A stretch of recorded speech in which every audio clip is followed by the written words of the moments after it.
Allah Subhanahu wa Ta'ala uji beberapa orang dengan ketaatan, dan di samping itu pula Allah Subhanahu wa Ta'ala uji beberapa orang dalam kemaksiatan.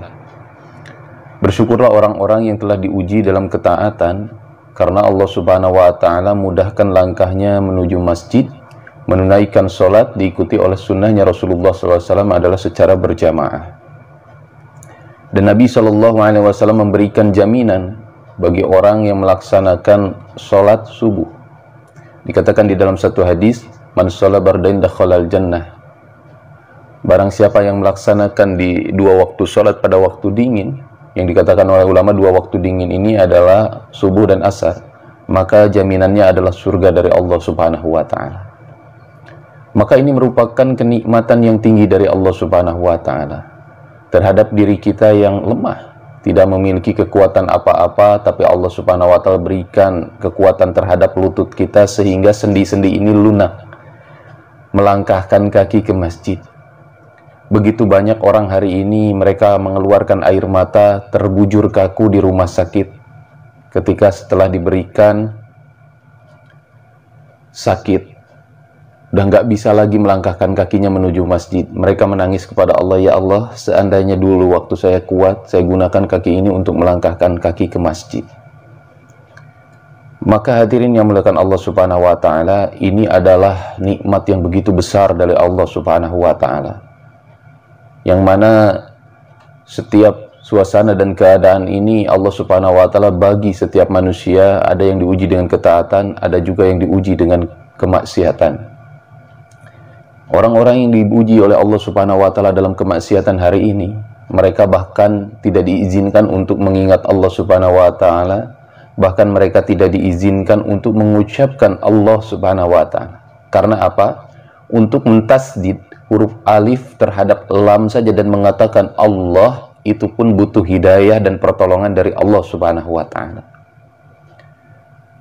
Maka hadirin, salat subuh yang dimuliakan Allah Subhanahu wa Ta'ala, adalah penting setiap diri kita ini mengembalikan apa-apa yang telah diberikan oleh Allah Subhanahu wa Ta'ala, bahkan termasuk kekuatan hari ini.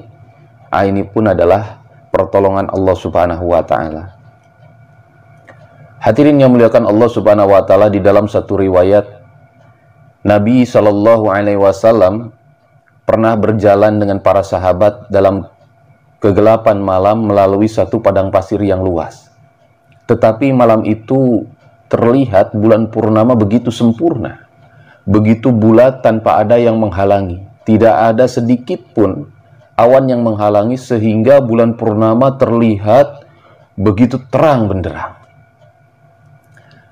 Rasulullah SAW berjalan di depan para sahabat, maka tiba-tiba beliau menghentikan langkahnya.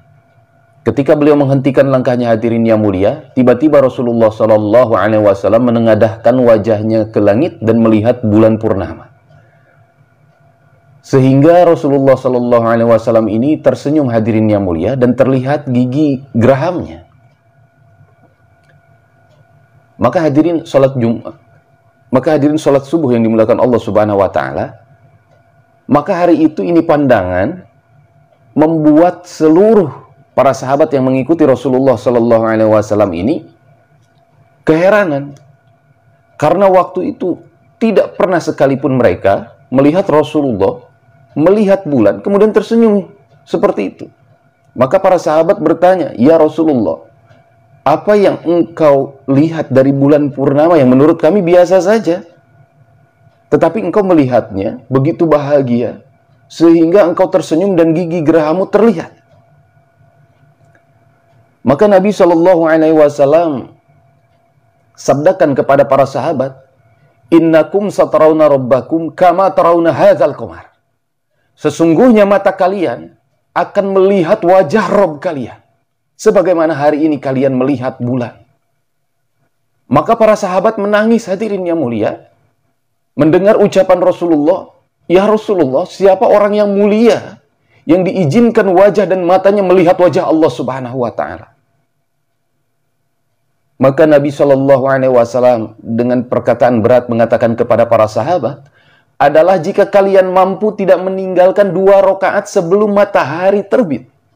Dan adalah jika kalian mampu tidak meninggalkan 4 rakaat sebelum matahari terbenam, maka wajah-wajah itulah yang akan melihat wajah Allah Subhanahu wa Ta'ala.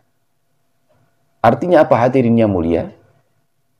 Ulama meneraskan bahwasanya orang yang akan diizinkan melihat wajah Allah Subhanahu wa Ta'ala adalah salah satu fadilahnya orang yang tidak meninggalkan sholat subuh dan sholat asar. Ada keutamaan khusus di 2 waktu tersebut sehingga Nabi mengatakan man sholat bardain dakhalal jannah. Bukan artinya waktu-waktu yang lain tidak memiliki keuntungan, tetapi di antara waktu-waktu sholat Nabi SAW menjelaskan ada peluang khusus di antara 2 sholat tadi. Maka tuan-tuan, hadirin yang muliakan Allah Subhanahu wa Ta'ala, bapak-bapak bisa sholat subuh, Masya Allah. Ini kekuatan dari Allah Subhanahu wa Ta'ala. Berapa banyak orang hari ini yang rumahnya di sekitar masjid, tetapi tidak Allah Subhanahu wa Ta'ala berikan kekuatan untuk melangkahkan kaki ke masjid. Karena ini butuh hidayah dan pertolongan Allah Subhanahu wa Ta'ala. Butuh sifat daripada Ar-Rahman Ar-Rahimnya Allah Subhanahu wa Ta'ala. Allah bersifat maha penyayang. Dan Allah berikan kepada seluruh makhluknya. Tidak terkecuali. Mau orang Islam ataupun tidak. Mau orang beriman ataupun enggak. Maka dengan maha penyayangnya Allah Subhanahu wa Ta'ala, maha pengasihnya Allah Subhanahu wa Ta'ala, maka setiap makhluk ini Allah Subhanahu wa Ta'ala ini beri, kasih sifat Ar-Rahman, maha pengasih. Mau orang dia percaya kepada Allah atau tidak, Allah tetap kasih. Dan rizkinya Allah Subhanahu wa Ta'ala sempurnakan. Tetapi Allah Subhanahu wa Ta'ala ketika bersifat Ar-Rahim, Allah mulai pilih-pilih siapa yang perlu dikasihi, yaitu orang-orang yang senantiasa taat kepada Allah Subhanahu wa Ta'ala dengan cara Rasulullah sallallahu alaihi wasallam. Jadi hari ini Masya Allah, bapak-bapak yang telah dimudahkan langkahnya menuju masjid, selesai daripada sholat subuh berjamaah di masjid, Allah dudukkan dalam majelis ilmu yang mana disampaikan oleh Rasulullah sallallahu alaihi wasallam, barang siapa melangkahkan kakinya menuju satu majelis ilmu, maka Allah Subhanahu wa Ta'ala berikan pahala jihad fi sabilillah sampai dia pulang kembali ke rumahnya. Para sahabat dulu harus kehilangan tangan, Pak, harus kehilangan kaki untuk mendapatkan Masya Allah syahid. Tapi Nabi SAW faham tentang umat akhir zaman yang imannya ini lemah-lemah seperti kita, hadirin yang mulia. Maka bagaimana Nabi SAW sampaikan, man tamassaka bisunnati inda fasadi ummati falahu ajru mi'ati syahid.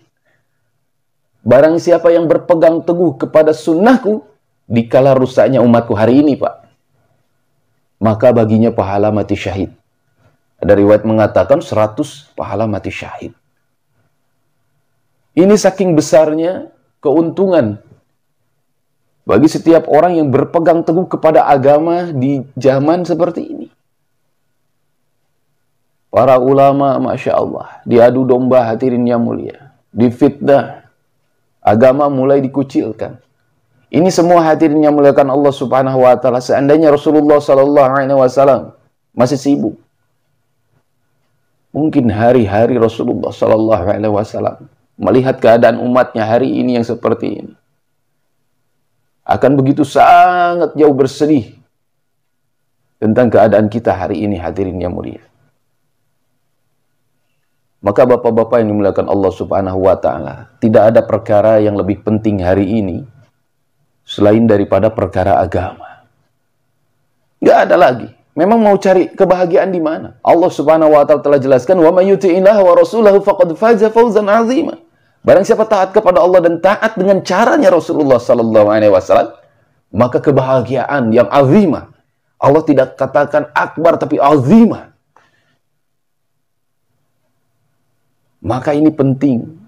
Setiap diri kita mengembalikan keyakinan kita kepada Allah, bahwasanya untuk mendapatkan kebahagiaan, kejayaan, kesuksesan di dunia dan di akhirat ini, dengan cara taat kepada Allah mengikuti apa yang diajarkan oleh Rasulullah sallallahu alaihi wasallam.